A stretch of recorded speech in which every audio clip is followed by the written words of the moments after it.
गांव का खौफनाक कुआं। गांव में एक पुराना कुआं था जो वर्षों से लोगों के लिए खौफ का कारण बना हुआ था।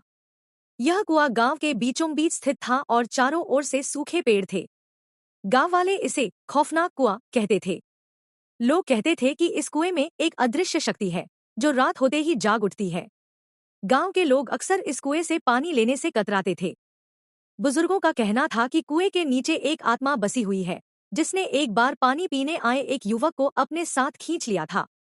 युवक की मां ने उसकी खोज में कई दिनों तक कुएं के पास रोया, लेकिन वह कभी वापस नहीं आया। तब से ही कुएं को छूने की हिम्मत कोई नहीं करता था। एक दिन एक युवा पत्रकार अजय इस गांव में आया। उसने गांव के बारे में सुना था और उस खौफनाक कुएं के बारे में रिपोर्ट करने का मन बनाया। अजय ने सोचा कि यह कहानी उसे प्रसिद्धि दिला सकती है। उसने गांव वालों से कुएं के बारे में जानने की कोशिश की, लेकिन सभी ने उसे चेतावनी दी कि वह उस कुएं के करीब न जाए। लेकिन अजय ने सबकी बातों को नजरअंदाज कर दिया और रात को कुएं के पास जाने का फैसला किया। उसने सोचा, अगर मैं वहां जाऊंगा और कुछ अनोखा देखूंगा तो यह मेरी कहानी को और भी दिलचस्प बना देगा। रात का समय आया और अजय अपने कैमरे के साथ कुएं के पास पहुंचा। चारों ओर सन्नाटा था, केवल रात के जंगली जानवरों की आवाजें सुनाई दे रही थी। उसने कुएं के पास जाकर देखा। कुआं पुराना और गहरा था और उसके किनारे पर घास उगाई थी। अजय ने अपने कैमरे को चालू किया और कुएं के अंदर झांकने लगा। तभी उसे लगा कि कुएं के पानी में कुछ हलचल हुई है। उसने अपनी आंखें चौड़ी की और ध्यान से देखने लगा। अचानक उसने एक आकृति देखी। वह आकृति तेजी से पानी की सतह पर आई और फिर गायब हो गई। अजय का दिल तेजी से धड़कने लगा। उसने सोचा, यह क्या था? क्या यह सच में आत्मा है? लेकिन उसने अपनी भावनाओं को संभाला और कैमरा चलाते हुए कुएं के पास खड़ा हो गया। अचानक अजय ने सुनी थी एक सिसकारी। यह आवाज कुएं से आई थी। उसने कैमरे की रोशनी को कुएं की ओर फेंका और उसे लगा जैसे कोई उसे बुला रहा हो। उसने सोचा, मैं इसे रिकॉर्ड करना नहीं छोड़ सकता। जैसे जैसे रात गहराती गई, अजय की घबराहट बढ़ने लगी। वह महसूस कर रहा था कि जैसे कुछ उसकी ओर बढ़ रहा है। उसने कैमरे को स्थिर किया और कुएं के पास बैठ गया। अचानक कुएं से एक तेज आवाज आई, मुझे छोड़ दो। अजय चौंका और पीछे की ओर गिर गया। उसने देखा कि कुएं के पास एक सफेद आकृति खड़ी थी। उसकी आंखें चमक रही थी और उसका चेहरा डरावना था। वह आकृति धीरे धीरे उसकी ओर बढ़ने लगी। अजय ने डरते हुए भागने का प्रयास किया, लेकिन वह अपनी जगह पर जड़वत रह गया। वह साया उसके पास आकर रुक गया और बोला, मैं यहाँ कैद हूँ। तुम मेरी मदद कर सकते हो। अजय को समझ में नहीं आया कि वह क्या करे। आकृति ने आगे कहा, मैंने गलती की है और अब मुझे इस कुएं में बंद कर रहना पड़ रहा है।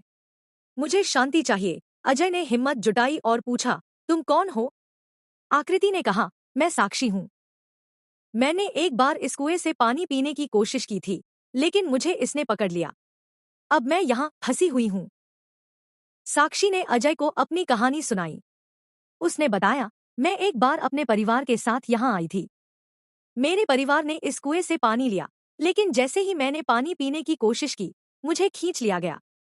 मैं यहाँ कई वर्षों से कैद हूँ। अजय ने कहा, मैं तुम्हारी मदद करना चाहता हूँ। तुम्हें क्या करना होगा? साक्षी ने कहा, मुझे अपने पति को माफ करना होगा, जिन्होंने मुझे इस कुएं की ओर भेजा था। लेकिन वह अब इस गांव में नहीं है। मुझे उसकी आत्मा को शांति देनी होगी। अजय ने साक्षी की मदद करने का फैसला किया। लेकिन जैसे ही वह उस रात वहां से निकला, उसे एहसास हुआ कि कुछ और भी डरावना हो रहा है। उसकी आंखों के सामने अजीब अजीब दृश्य आने लगे। वह महसूस कर रहा था कि कोई उसे देख रहा है। वह अपने कमरे में लौटा, लेकिन उसकी नींद उड़ गई। रात भर उसने अजीब सपने देखे।